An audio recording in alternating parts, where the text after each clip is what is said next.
Thanks so much for being with us here on Atlanta News First Plus. I do want to let you know that we are awaiting a press conference to begin at any moment now, where the family of Nygil Cullins will be speaking out along with the local NAACP.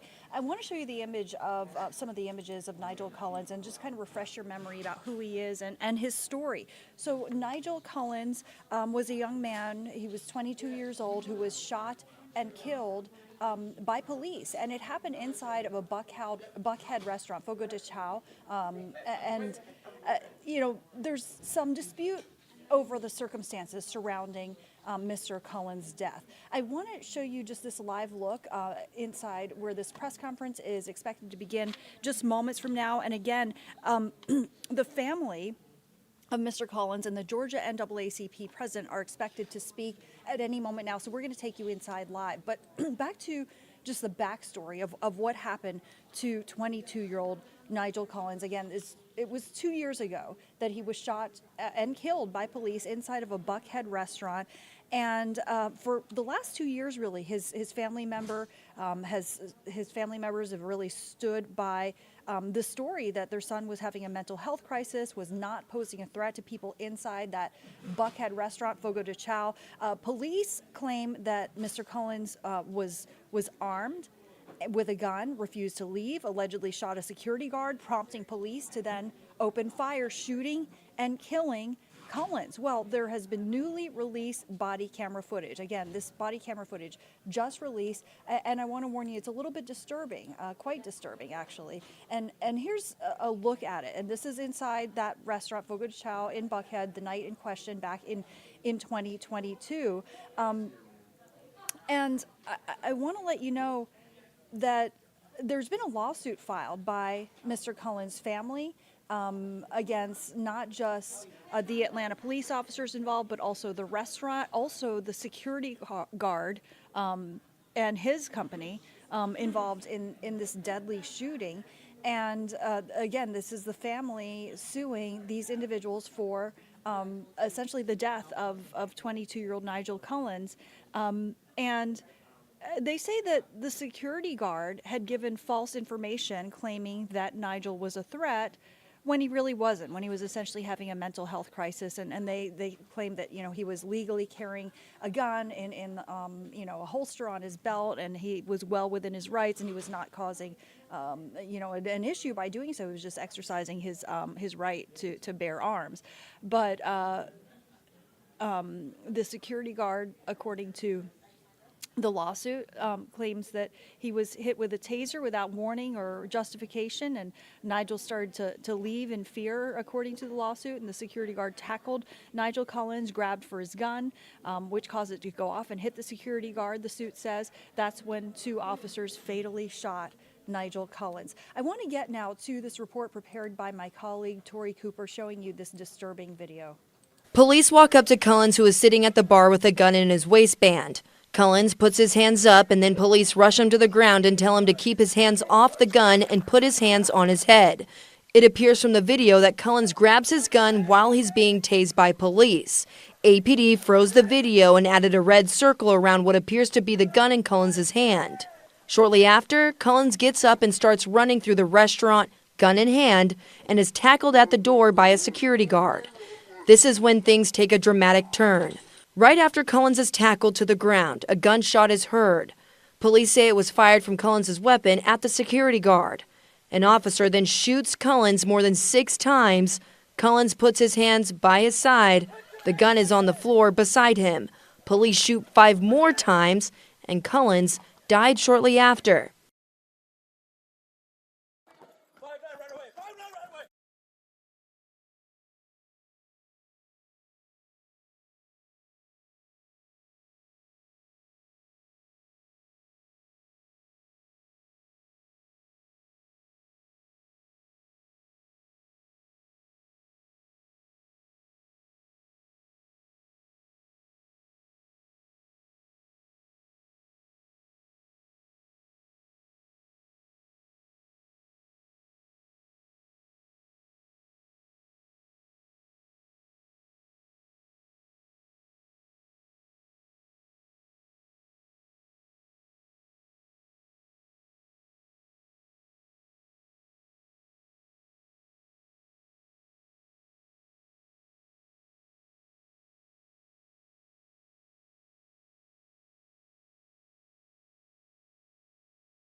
Okay, I just did that entire thing on mute, so I'm going to do it all over again. Good morning to you, Joy, and happy Tuesday to you, everybody.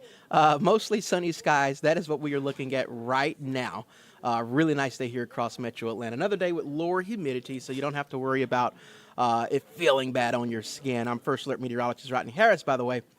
So today's really nice. No issues whatsoever. As we take you to your hour-by-hour forecast, lunchtime 80, 3 o'clock 84, 6 o'clock 86, and 9 o'clock 80. So really nice temperatures, complete sunshine. And again, the key today is the lower humidity, so not feeling that terrible on your skin. Here's your 7-day forecast. I'm going to show you this all over again. This time I'm talking over it. We're going to stay in the 80s today and tomorrow. By Thursday, we're up to 90 degrees. And as you can see, Friday, we're at 95, Saturday, 97. So pushing 100 degrees on Saturday. The first alert weather days for Friday and Saturday are because of the heat. More specifically, the heat index, which will get above 100 degrees Friday, Saturday, and Sunday as well. Our criteria for a heat advisory in Metro Atlanta is 105. Won't quite get there, but we'll get close. So we do want to advise you that if you're going to be out over this upcoming weekend, outdoors for a long period of time, make sure and drink plenty of water because it's that time of year where that heat can become an issue. Again, not a heat advisory yet, but we're going to get pretty close to that criteria.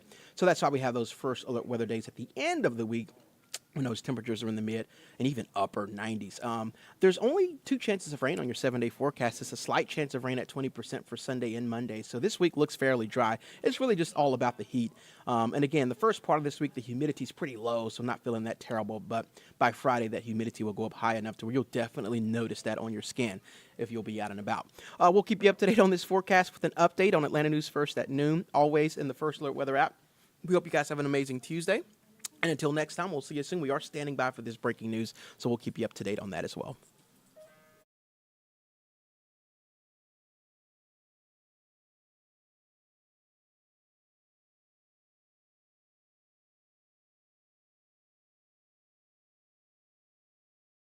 Thanks so much to Rodney for that forecast. So I just want to let you guys know, again, here's what we're looking at live now. We're looking at basically the scene of where we're going, or the staging area of where we're going to have a press conference of the family of Nygil Cullins and the Georgia NAACP president.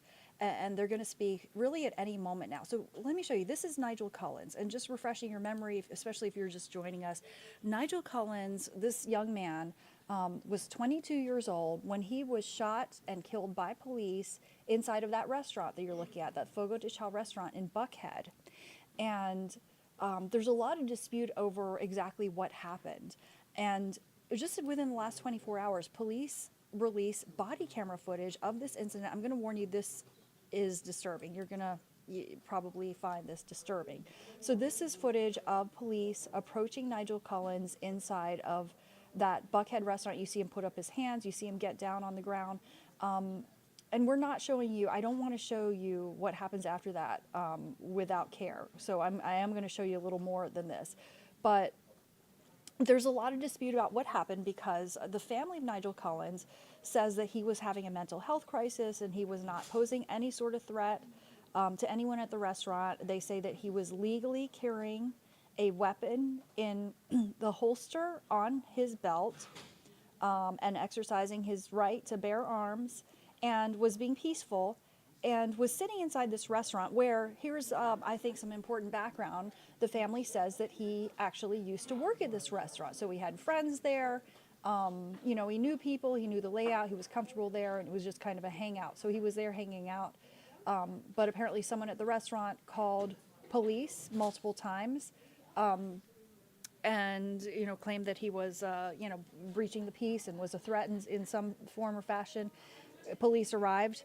And according to the lawsuit by Mr. Cullins' family, police were falsely led to believe that Mr. Cullins was a threat, and that led them to mishandle the situation, essentially.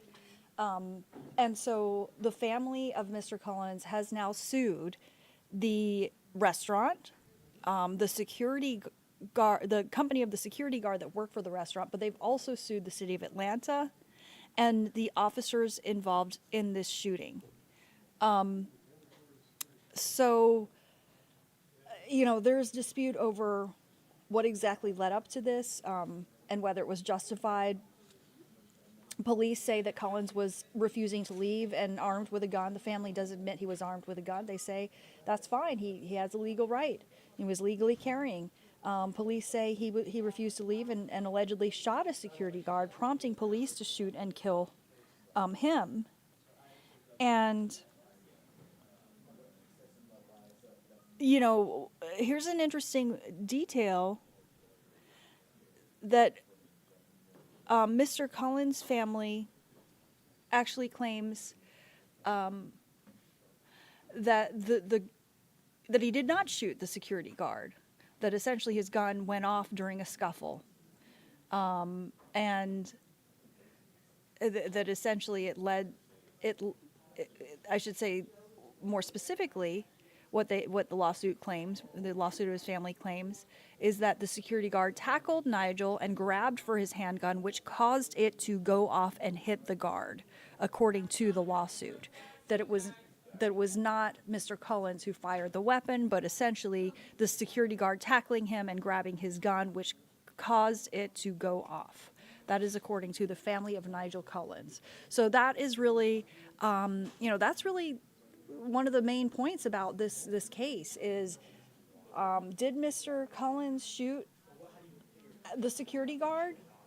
And that would then presumably make it justified that the police shoot him, because Mr. Cullins' family says he did not shoot the security guard. They say, again, security guard tackled Mr. Cullins, grabbed his gun, and that caused it to go off and hit the guard. Essentially that, the guard ended up shooting himself in some way, is what the Cullins family is saying. And therefore it was not justified for Atlanta police to then shoot him and ultimately kill him.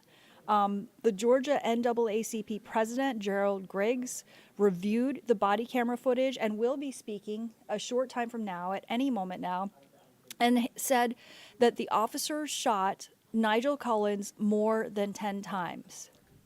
More than 10 times. And he says, the community needs to see the video. They need to see 10 shots being fired into Nygil Cullins, 5 shots, a pause, standing over him and walking around, then 5 more shots, said Griggs. And Atlanta police said that they were trying to escort Nygil out of the restaurant, but he didn't obey and tried to run before the shooting, before shooting a security guard after he was tackled. And that's when at least one officer fired, hitting and killing Nygil Cullins, according to police. Well, the lawsuit claims the city of Atlanta failed to adequately train and supervise officers, including not punishing them after the shooting. It also says the restaurant breached its duty and was negligent by allowing the employee and the security guard to harm or give false information about Nygil Cullins.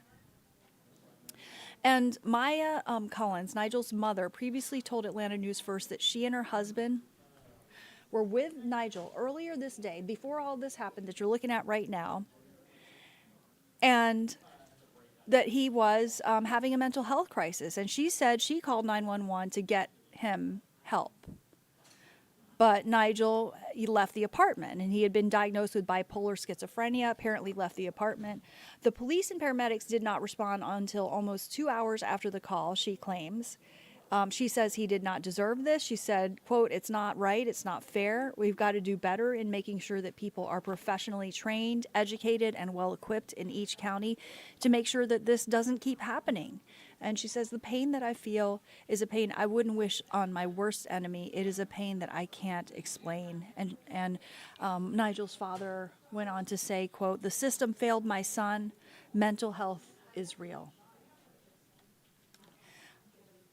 Let's take a live look now as the family of Nygil Cullins is preparing to give their remarks to the public in this press conference with the Georgia NAACP president as well,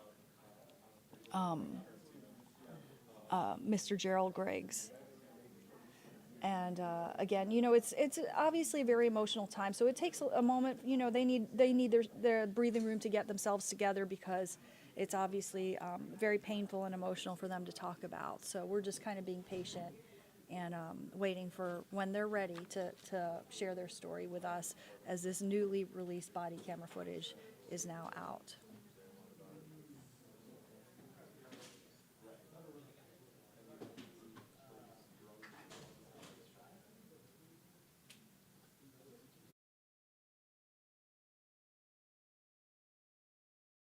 Atlanta NAACP. Attorney Leif Howard, L-E-I-F as in Frank, Howard, H-O-W-A-R-D, of the Howard Law Firm, P.C. in Tucker, Georgia. Mark Virgo. Mark, Virgo. M-I-R-K, M-A-R-K, Yes, ma'am. V-I-R-G-O, Yes, ma'am. and your relationship? Uncle. Uncle? Yes. Did you say V as in Victor? Yes. Partner. Did you say V as in Victor? Can you spell it then, the last name? V-I-R-G-O. Like the astrological sign? Yes. Okay, thank you. And your aunt, Yes, Shakira Virgo. Shakira? Yes. Will you spell that for us? S-H-E-K-I-R-R-A.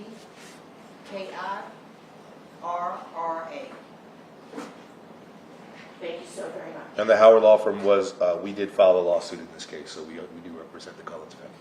You said L-E-I. L-E-I and then F, as in Frank.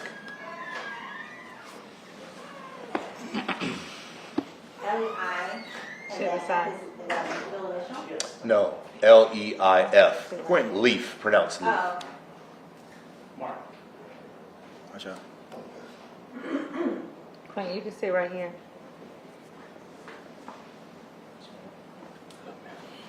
and sir, would you mind sharing your name with us? It's his, is that a Q-U-E-N? Q-U-I-N. Q-U-I-N? T-O-N? T-E-N. Or T-E-N?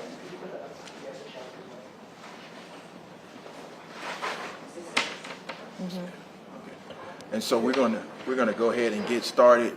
Is everybody set? Yes. Okay.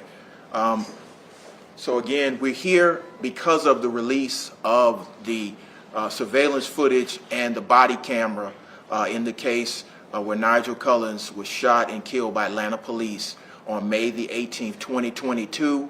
And so after 2 years of fighting, 2 years of advocating, the release of the body cam has finally occurred. Now, we are disturbed by some of the editing in the body cam. Both myself and Attorney Howard, as well as members of the Cullins family, have seen the body cam, both initially when it was shared with the NAACP, where it was edited, and then again when it was shared several months later with the family and, of course, the NAACP and their legal counsel, where it was again edited. And then this current release, where it has again been edited, slowed down in pieces to emphasize the police's narrative of what happened. Let's be clear. The entire unedited body cam and the entire unedited surveillance footage, as well as the 911 calls, paint a clear picture of what happened to Nygil Cullins on May the 18th. Nygil was in the middle of a mental health episode. His family had already secured bed space. They had already gone to his apartment to check on him. They had made several phone calls to law enforcement and had waited for 2 hours to provide services for Nygil. After waiting 2 hours, they were alerted to what happened at the Fogo De Chao, and that's where the surveillance footage, the 911 calls pick up, and we know what happened to Mr. Cullins. So let's be clear what we see in the video. Nygil is an invitee at the Fogo De Chao. He was a former employee at the Fogo De Chao. The statements of Fogo De Chao in respect to him being an African-American male with gold teeth and him doing anything other than frequenting the restaurant and eating are erroneous from the very videotape.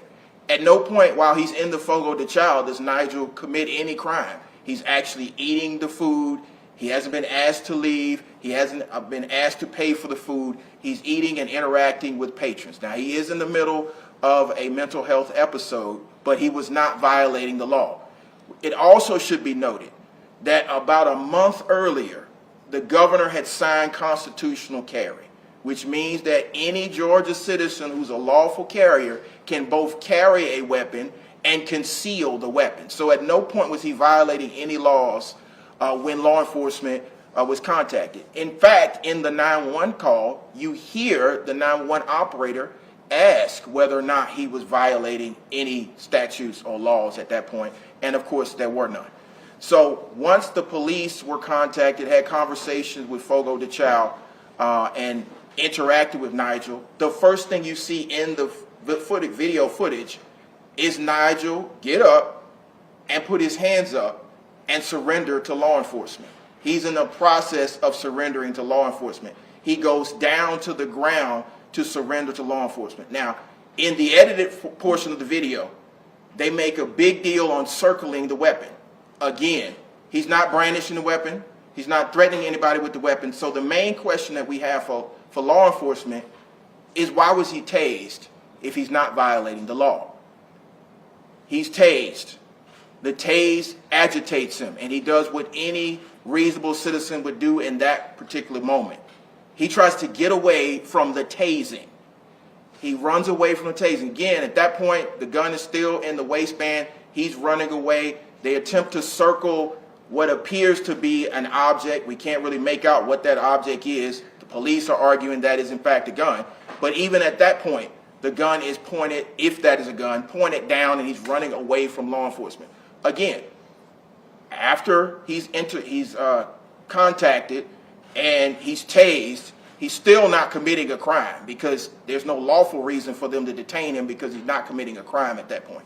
He's running away. He goes around the back of the restaurant, comes back to the front of the restaurant, where the Fogo De Chao security guard tackles him.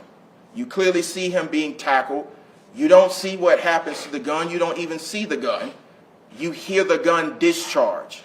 It's at that point that law enforcement discharges their firearm into Nygil Cullins. Nygil is incapacitated. He goes to the ground. There is a pause, and then law enforcement discharges their weapon again into Nygil Cullins. At no point was Nygil a threat to law enforcement, and it did not justify them shooting him not one time, not two times, not three times, but at least 10 times in one burst of gunfire and then another burst of gunfire. So our contention is, one, this tape should have been released a long time ago. It does not take 2 years to investigate an incident. But two, there are more questions posed by the release of this tape than there are answered. The questions that remain for this family: why were their calls to 911 not responded to at Nygil's apartment? Why was he not taken from the apartment to the bed that she had already provided? Why didn't they listen to the mother when she said, I clearly know he's in a mental health episode? But of course it ended in the most unfortunate way, and now you have the police trying to spin a narrative. We respectfully ask for law enforcement to release the unedited version, not their editorialization. They've already put their narrative out there, and we would argue their narrative is incorrect. But to try to editorialize to the public in a case that's still open, in a case where they have not made a determination of whether or not this officer was justified or not, runs afoul of the very spirit of transparency and justice. APD has gone on a campaign since 2020 to rebuild trust and to rebuild transparency with the public. Releasing a video the way they released that video does more damage than it does rebuilding trust. So our concern at this point is to continue to advocate on behalf of this family, to make sure that the public understands that, one, Nygil was an invitee to the restaurant. He was not violating any laws when he was tased, and we have more questions than we have answers now that the tape has been released. And further, my request to the Atlanta Police Department and the Office of the Mayor: at no point should a family have to ever go through 2 years of waiting, demanding, and having to file a lawsuit to get the release of a tape which belongs to the public. The very reason why Atlanta police officers are mandated to wear body cams is so that the information and the video in real time, unedited, is available to the taxpayers and the public for transparency. And so we have more questions than we have answers. If they are trying to, in fact, justify this case, justify it. But we all know it's in the hands of the Fulton County District Attorney's Office, so our final request would be for the Fulton County District Attorney's Office to conclude its charging determinations in this case. We believe that there may be charges that should be forthcoming, and then his attorneys will continue with the litigation in the matter that's already filed in federal court. So with that, I'm not sure if Leaf wants to make any statements, but we will probably take questions in a few minutes after Attorney Howard makes a statement.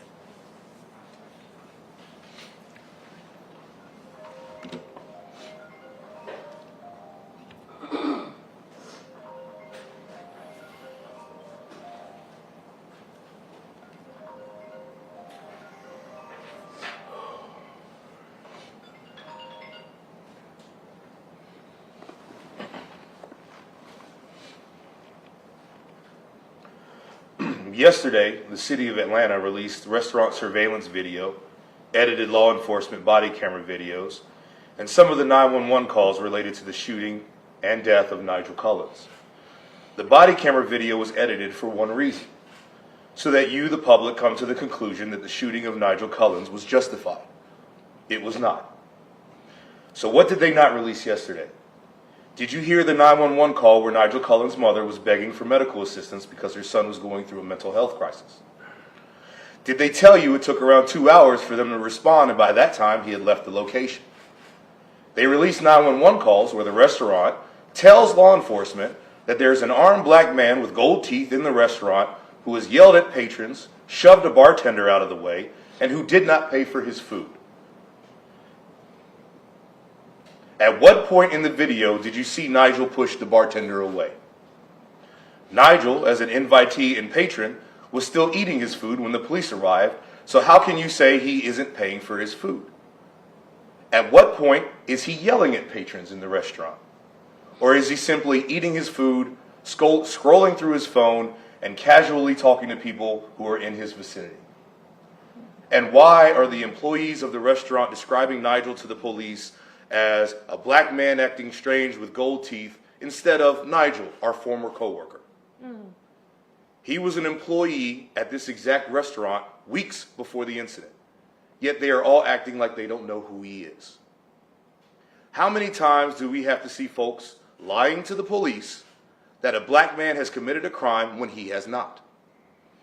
We have to hold these folks responsible or it will keep happening, and we have to change the narrative. That was clearly demonstrated by law enforcement when they released this edited video. And why was Nygil Cullins tased when he immediately submitted himself to law enforcement by getting on the ground with his hands up? Should a black man not run away from that situation with law enforcement when he has done nothing wrong and is tased? And at what point are we going to treat mental health the way it should be treated? To give people the help they need when they need it and by the appropriate personnel? And why does it take over 2 years for the city to complete its investigation so the DA's office can then review the case, because they have to wait until it's over, for possible prosecution? The real truth is that the restaurant and the city of Atlanta failed Nygil Cullins, and editing a video won't be enough to hide this truth. The Cullins family appreciates everyone who has offered support during this difficult time, and they look forward to their day in court. And it won't be a narrative. It won't be a narrative that the city of Atlanta tries to do with a video. It'll be evidence, it'll be facts, and it'll be the truth. Thank you. So the ultimate question is, how many more people are going to have to die with false narratives? We started with Katherine Johnson, went to Kane Rogers and Jamarian Robinson and Jimmy Atchison and so many others, Oscar Kane, and we are here. We can't forget what happened to Rayshard Brooks. How many more of these narratives? The key for Atlanta is to be transparent. Don't edit videos. Don't attempt to paint a narrative that is not the full picture. And so on behalf of the NAACP, we will continue to advocate on behalf of Dr. Cullins and Nygil's family and so many others, but Atlanta has a lot of questions to answer. You know, there's been a lot of talk about building a training facility. You can't train your way out of this. You have to hold people accountable. And it starts with this case. You know, the mandating of body cams was supposed to be a step towards transparency.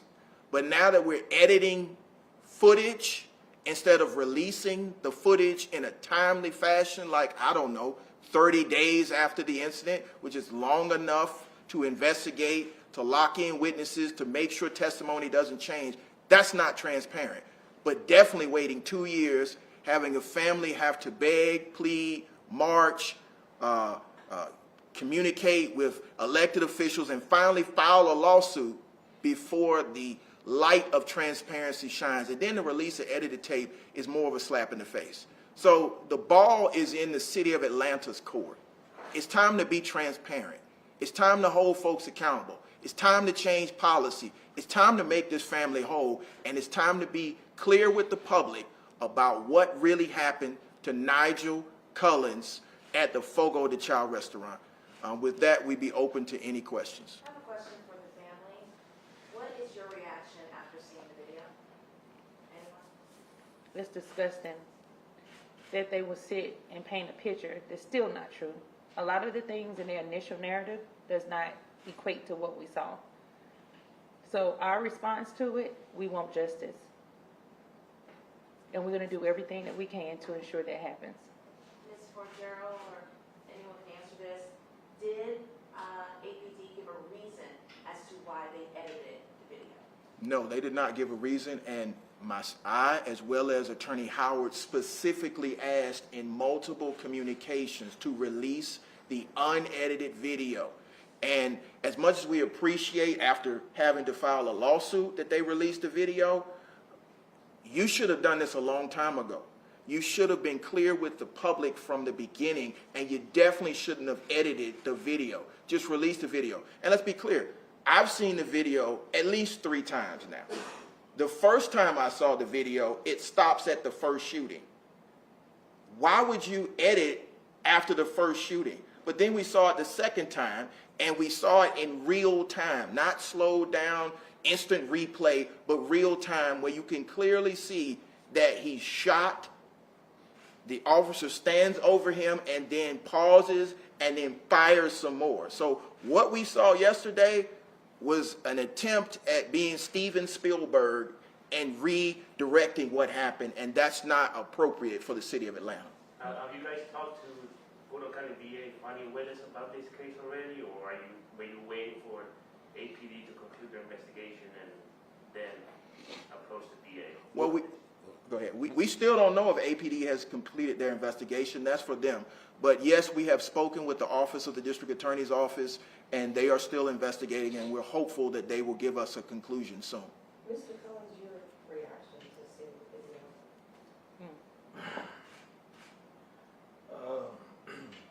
I didn't get sleep last night. To see your son afraid whenever he's approached by law enforcement, there to hopefully serve him and bow down and be scared. That's all I keep seeing in my head. Is his hands up, afraid, and running for his life. I do believe if my son would have made outside that door, he'd still be here. But unfortunately, the security guard tackled him, and then everything else happens. And to see your son lifeless, I said I wasn't gonna cry today, man, but to see your son lifeless and arms dangling, how you want to remember your son, his last moments, his last breath, and then you come 10 minutes later and try to resuscitate him? You take your time to resuscitate him? Like who want to see their child brutally murdered? Because that's what it was. They brutally murdered my child. He was a good kid. Yes, everybody, I'm sure some of y'all We deal with mental health issues, whether it's depression, whatever it is. He was battling some stuff. Didn't deserve He to didn't die. deserve it. He did not deserve it. He was a good kid. He was so afraid of law enforcement. He respected the fact. Anytime he got in trouble, not even in trouble, but if he even got pulled over with a Speeding ticket. he calls us immediately on FaceTime, afraid, so we can see what's going on. So whenever they walked up on him, y'all saw it. You saw how scared he was. He bowed down immediately and was afraid. All they had to do was go over and talk to him. It seemed like they just came in there forcibly trying to get him. They didn't talk to him and ask him could they come and talk to him, take him outside and talk to him, pull him away from it. No, they went in guns blazing basically, and that wasn't right. Was that your first time seeing it? Yes. It's my first time and I hate I ever saw it. To further answer your question so you understand how it works, the way I understand it is once the city of Atlanta completes its investigation, then the district attorney's office gets their basically the file, the evidence, and then that's when they start reviewing things and being able to make a decision as to whether anybody's going to be prosecuted. So the DA's office doesn't start that process until the city of Atlanta finishes their investigation, which is why Gerald here is stressing the fact that it has taken 2 years to finish the investigation. Because it's taken so long, by the time the district attorney's office gets it, makes a decision, if they do decide to prosecute, you're talking 3 years, 4 years before the case even starts. Is it your understanding that the two officers still work for the department? I have not heard of any disciplinary action taken on the officers. I believe the investigation, as far as I know, is still open after 2 years. Once they conclude their investigation, the way I understand it is that is when Fonnie Willis and the DA's office will review it and make a determination as to whether to indict the officers or not. But that is my understanding of how it works. APD claims that the first gunshot was by Nygil. What is your reaction to that? Our reaction is the tape speaks for itself. You see him tackle, you see the gun discharge, you don't see who discharged it, and then you see Atlanta police fire, not once, not twice, but over 10 times with a pause. So my response to Atlanta police is your job is to respond and report, not weave a narrative. If it in fact happened the way you say it happens, don't edit the tape. Let the tape speak for itself. Let the tape play in real time. Let all of the surveillance footage play instead of the body cam, and you'll get a full picture. Let the witnesses speak, and stop trying to weave a narrative that is contrary to what happened. Do you believe that they are doing this? Do you believe there is an effort to cover up something? If you have to ask that question, I think you already know the answer. Just being frank. But what do you guys believe? Our belief is that law enforcement should be transparent with the public. Law enforcement should report, not editorialize. That's not your job. What happens is determined in a courtroom, not on the side of a restaurant or in the restaurant vestibule. And so our frustration is, one, it took 2 years. If this is actually justifiable, why does it take 2 years? Why is it still under investigation? But further, why did it take a family having to file suit before you release this if it's justifiable? Yeah. So my experience as an activist and as an attorney, this smells. And actually, I wanted to.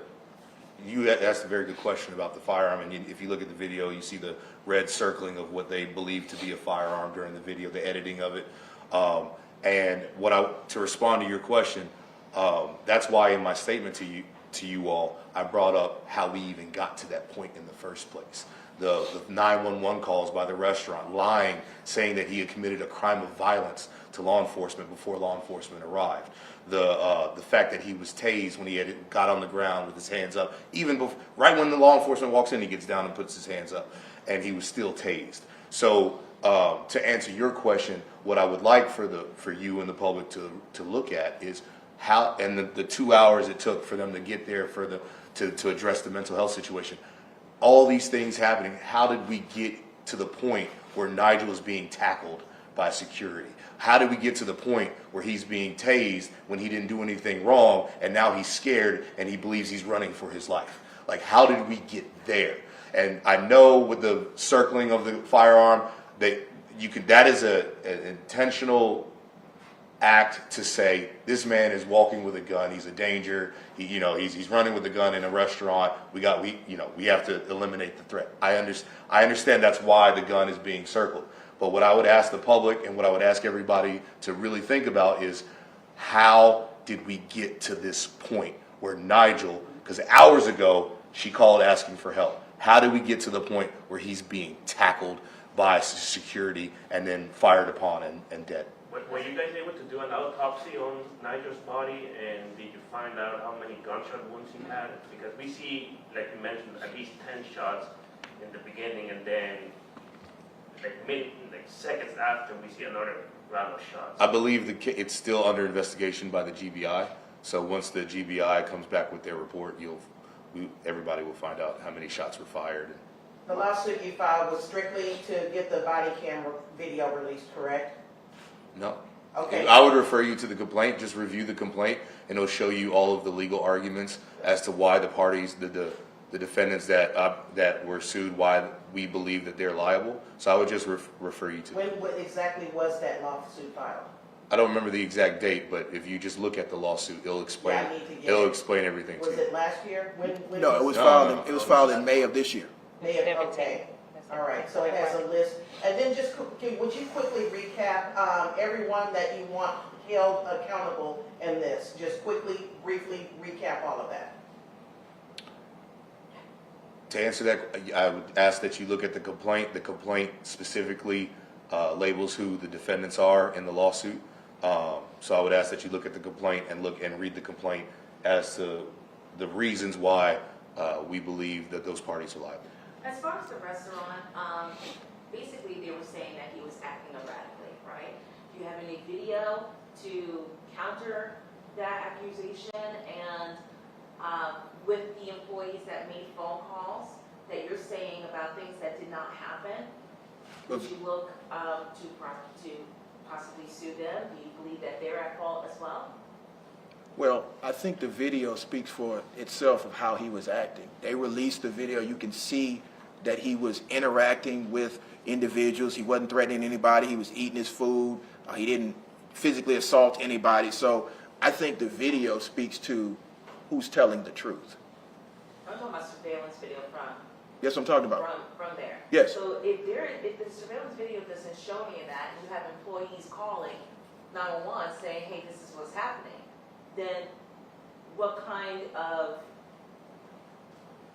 what can happen to the employees? Because then that's making a false report, correct? Yeah, it's racial profiling. It is a false report of a crime. It potentially could be racial profiling. I think, as Leaf has already delineated, the lawsuit speaks for itself as to whom the family is attempting to hold accountable for those statements and the conditions that led to his death. So I think it's in the lawsuit. What does justice look for you guys in this case? Because the city of Atlanta has ended up millions of dollars in settlements to families of police officers who I think justice looks like, one, accountability for all that led to this, but I also think it's preventing a family from ever having to go through this. I mean, to sit for 2 years and to have to sit under a narrative that is not true, and then have to fight while you're still dealing with the trauma that's been inflicted, and now more trauma being inflicted by individuals who are supposed to be public servants. Not just the police department, but at this point, it is elected officials who are allowing a narrative to continue. So I think justice is, one, Atlanta adopting a policy to release body cam footage, period. I know that the district attorney's office has done that, but that was after a certain other case. This case predated that case. And so adopting a policy where we'll be transparent with the public. Stop issuing statements when you don't know the full scope of the investigation. So that's number 2. And then number 3, clearing Nygil's name. It's clear through all of these statements they're trying to blame Nygil. But again, Nigel's sitting there, he's eating, he's not threatening anybody. Police come in, he puts his hands up and gives himself up. Explain to us why you tased him. Explain to us why justice required you to tase him, which led to all of the situations that came after that. So I think justice is clear. You got to be transparent and accountable. Now, what that accountability looks like, that's up to the Cullins family, and we are discussing that. But I think those are some of the things that you have to do immediately to make this whole. And of course, compensation for the family to deal with the trauma that they are having to undergo continually. I mean, they were traumatized yesterday because they had to fight to clear their own son's name. And as far as justice goes criminally, that is not up to us. That is up to Fonnie Willis, the DA of Fulton County. I worked with her when I was in murder cases in Fulton County, when I did murder cases as a prosecutor in Fulton County District Attorney's Office under Paul Howard. And I know that she's a very experienced, thorough, and intelligent prosecutor. She will look at this, she will review this, and whatever determination she makes, I know that she will review it the right way and make the appropriate decision. I have a lot of respect for District Attorney Fonnie Willis, especially her and I work together, so I know what she's about, and I know how hard she works. Mom and Dad, any further thoughts from you?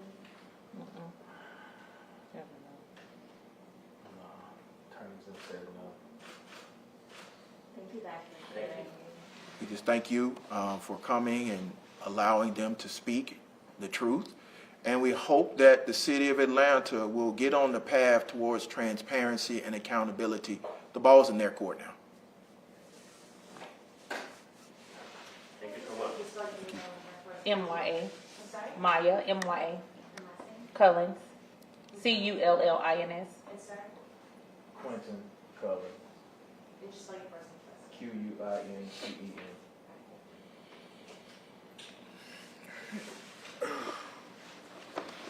Thank y'all. Thank you. Thank you. Oh.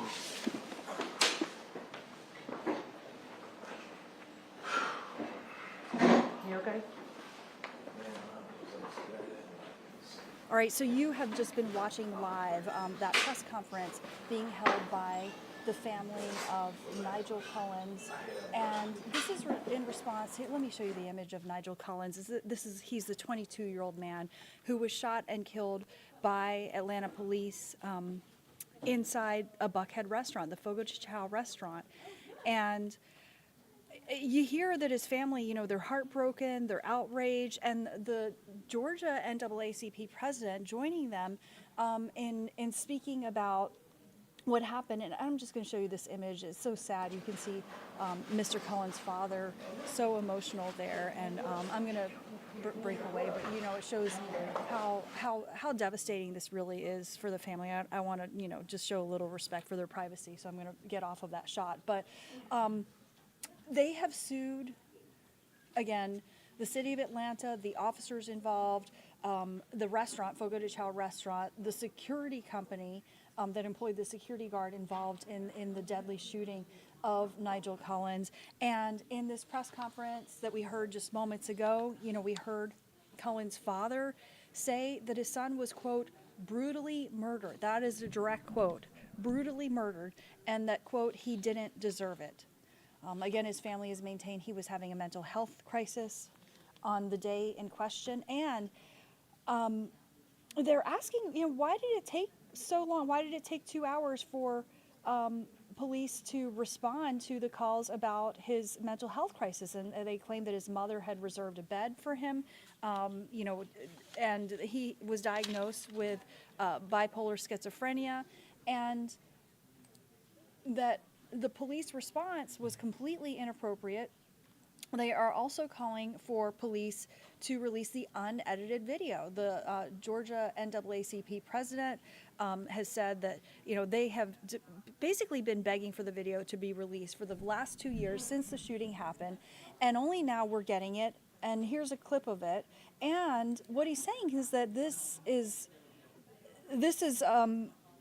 essentially a narrative, that the way that it's edited is to advance a police narrative, which he says is untrue. And he says, in the interest of transparency, that they demand the unedited video to be released, and they're also calling for charges to be filed against the officers involved.